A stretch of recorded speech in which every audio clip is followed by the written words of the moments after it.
Paris, 1793. The city was drowning in blood. The revolution had turned the streets into a theater of death. Every day the guillotine claimed its victims. Nobles, priests, merchants, even children. The blade was feared, yet trusted. It never failed. It was swift. It was merciless. It was the machine of certainty. But one man proved even death could fail. He was dragged into the square like thousands before him. His crime is lost to history. Some say theft, others politics. Some whisper nothing at all. A was no king great enemy of the revolution. Just a man marked for death. The crowd pressed close, eager for the execution. Vendors sold bread and wine. Children perched on their father's shoulders. To them, death was entertainment. The condemned was bound, his neck pressed to the wooden frame. The executioner gave the signal. The blade was released, and then it stopped. The guillotine jammed halfway. The blade hung in the air. The man was alive.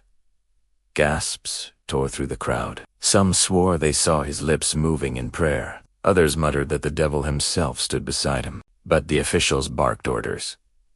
The machine would be reset. The execution would continue. The condemned was dragged back. The blade was lifted again. Every bolt was checked. Every hinge tightened.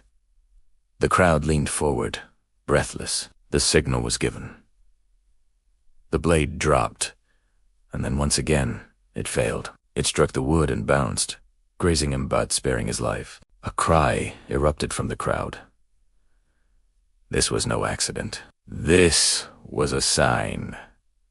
But whether it came from heaven or hell, no one could say. Still, the judges demanded blood. A third attempt was ordered.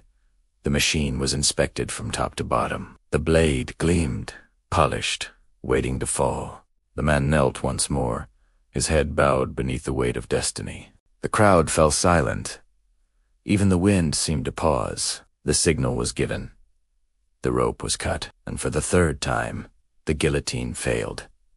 A roar swept through the square. People screamed of miracles, curses, signs from above. By ancient tradition, 3 failed executions meant divine intervention. The crowd demanded the man's life be spared. The officials could not deny it.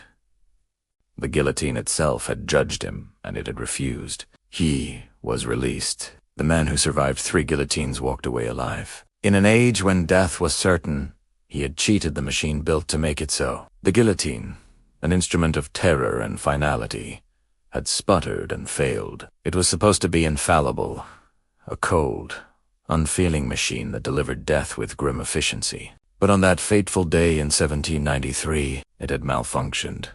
Twice. Thrice. It had become a spectacle, a mockery of its own purpose.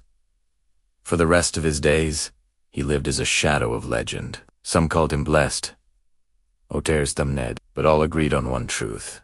The guillotine had spared him. Was it fate, divine mercy, or the hand of the devil himself? The French Revolution, the period of radical social and political upheaval in France, had unleashed a wave of violence and terror across the nation. Paris, the heart of the revolution, had become a battleground where ideas were exchanged, not with words, but with the sharp edge of the guillotine. The streets ran red with the blood of aristocrats, clergy, and anyone else deemed enemies of the revolution. The guillotine, a device invented by Dr. Joseph Guillotine, had become the symbol of this bloody upheaval. It was supposed to be a humane way to kill, a quick and painless death, by a single blow of the blade. But for many, it was anything but humane. And yet amidst this chaos and bloodshed, one man defied the guillotine. He survived not 1, not 2, but 3 attempts at execution. How did he do it? We may never know. Perhaps he was simply lucky. Perhaps there was divine intervention, or maybe, just maybe, he had something to do with it. After all, the guillotine didn't fail because of any mechanical issue. It stalled because someone somehow managed to jam the blade each time it was about to fall. So perhaps there was more to this story than met the eye.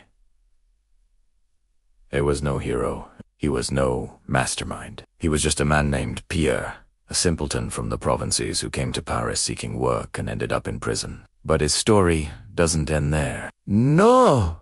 No! His story is a testament to the human will to survive, a story of hope in the darkest of times, a flicker of light in the abyss of despair. It's a story that has been passed down through generations, a story that has become a legend, the legend of the man who survived 3 guillotines.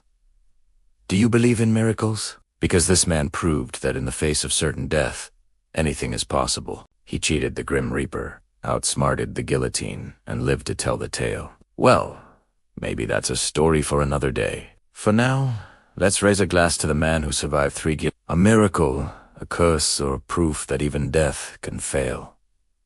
Cheers.